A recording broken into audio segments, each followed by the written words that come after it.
கொரோனாவிலிருந்து மீள break the chain. நோய் தொடருக்கு தடை கொடுப்போம், கொரோனாவிற்கு விடை கொடுப்போம்.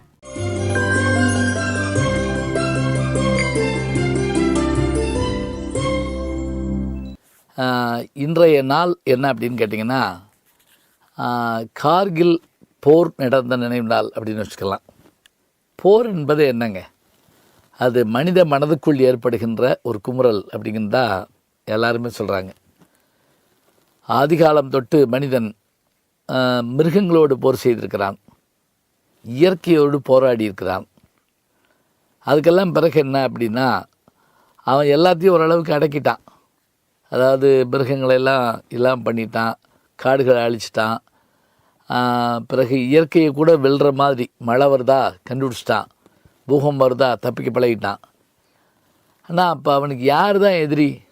மனுஷனுக்கு மனுஷன்தான் எதிரி ஆயிட்டாங்க.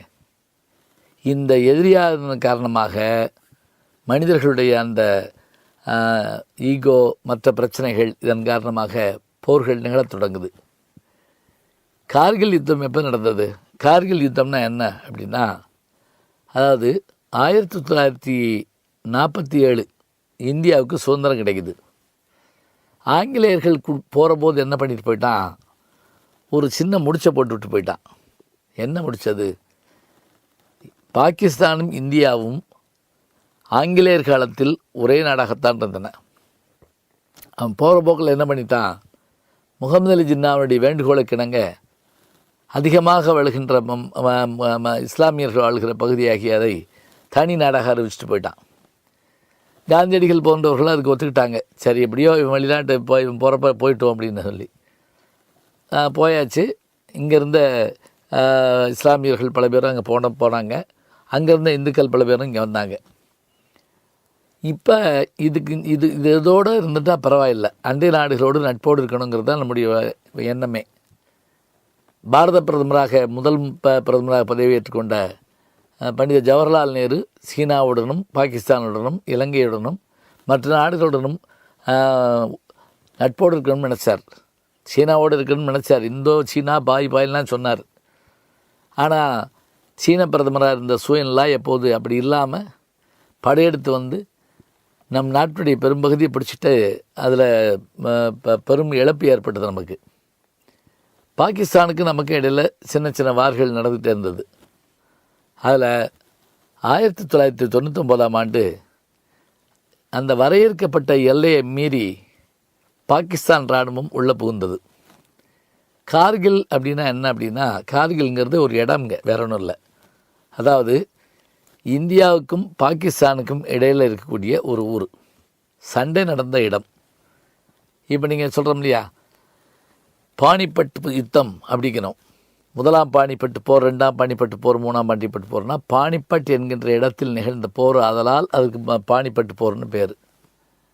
அதே போல் தமிழகத்தில் கூட மன்னர்கள் போர் செய்கிற போது ஆற்றங்கரையில் போர் செய்வாங்க, தண்ணீர் வேண்டும்ங்கிற கருதி. அதனால் பெரும்பாலான போர்க்களங்கள் ஆற்றங்கரை போர்க்களங்களாக இருந்தது. வெள்ளார் எரிந்த நந்தி அப்படின்னு அந்த நந்திவர்மன் பல்லவனை பற்றிய செய்தி கூட இருக்குது. இப்போ இந்த யுத்தம் ஆரம்பித்த போது எப்படி அவர்கள் ஊடுருவன உடனே, காஷ்மீர் போராளிகளோட சேர்ந்து ஊடுருவன உடனே இந்தியா எச்சரிக்கை செய்தும் கேட்காமல் யுத்தம் ஆரம்பிச்சிருச்சு. ஆனால் 3 மாதம் தாங்க, மே, ஜூன், ஜூலை, இந்த 3 மாதத்தில் இந்த யுத்தம் பாகிஸ்தான் தன்னுடைய தோல்வி ஒத்துக்கொண்டது, இந்தியா வெற்றி பெற்றது. இப்போ அந்த இராணுவ தளபதியாக இருந்தவர் யார் அப்படின்னா, பிரகாஷ் மாலிக் என்கிறவர் இந்தியாவினுடைய இராணுவ தளபதியாக இருந்தார். அங்கே ஜெனரல் முஷாரப் இருந்தார். பின்னாடி கூட அவர் அந்த நாட்டினுடைய அதிபராக வந்தார். அப்போது பிரதமராக அங்கே யார் இருந்தார் அப்படின்னு கேட்டிங்கன்னா, நவாஸ் ஷெரீப் அவர்கள் இருந்தார். இந்தியாவினுடைய பிரதம மந்திரியாக அப்போது அடல் பிஹாரி வாஜ்பாய் இருந்தார். அவர் சொல்கிறார், நாங்கள் தெரிவித்தும் கூட அதை அவர்கள் ஏற்றுக்கொள்ளாமல் போருக்கு வந்து விட்டார்கள். ஆனால் நவாஸ் ஷெரீப் ஒரேடியாக சாதிச்சிட்டாரு, எனக்கு இதை பற்றி தெரியவே தெரியாது, முஷாரப் தான் திடீர்னு தன்னுடைய படையை இது பண்ணிட்டாரு அப்படின்லாம் சொன்னாங்க.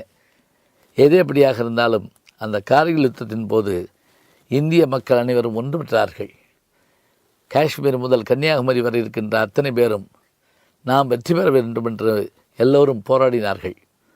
அந்த யுத்தத்தின் காரணமாக உலக நாடுகள் எல்லாம் பாகிஸ்தானுக்கு எதிர்ப்பை தெரிவித்தன. எல்லை மீறக்கூடாது, யுத்தம் என்பது 2 பக்கத்திலும் ஏற்படுகிற இழப்புத்தான் என்று சொல்லி அதை பற்றியெல்லாம் சொன்னார்கள். ஆக நம்முடைய வெற்றியை நிரூபிப்பதற்கு மீண்டும் நமக்கு ஒரு வாய்ப்பு கிடைத்தது. இந்திரா காந்தி அவர்கள் பிரதம மந்திரியாக இருந்தபோது அந்த வங்கதேச பிரிவினையின் போது ஏற்பட்ட அந்த போரில் கூட அவர்கள் கடும் முயற்சி எடுத்து 14 நாட்களுக்குள் அந்த பாகிஸ்தானை வெற்றிகின்ற விஷயத்தை நாம் பார்க்கிறோம். ஆக வெற்றி பெறக்கூடிய தன்மையுடைய நாடு நம்முடைய நாடு, வீரம் சிறந்த நாடு, பாரத நாடு, பழம்பெரும் நாடு, நீரதன் புதல்வர் நினைவகற்றாதீர் அப்படிம்பார் பாரதி.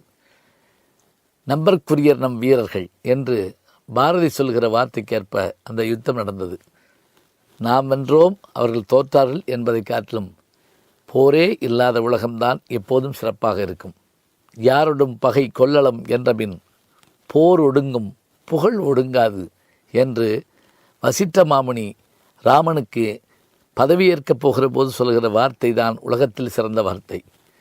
கார்கில் யுத்தத்தினை நாம் நினைவாக சொல்லுவோம், ஆனாலும் போர்களை தவிர்ப்போம்.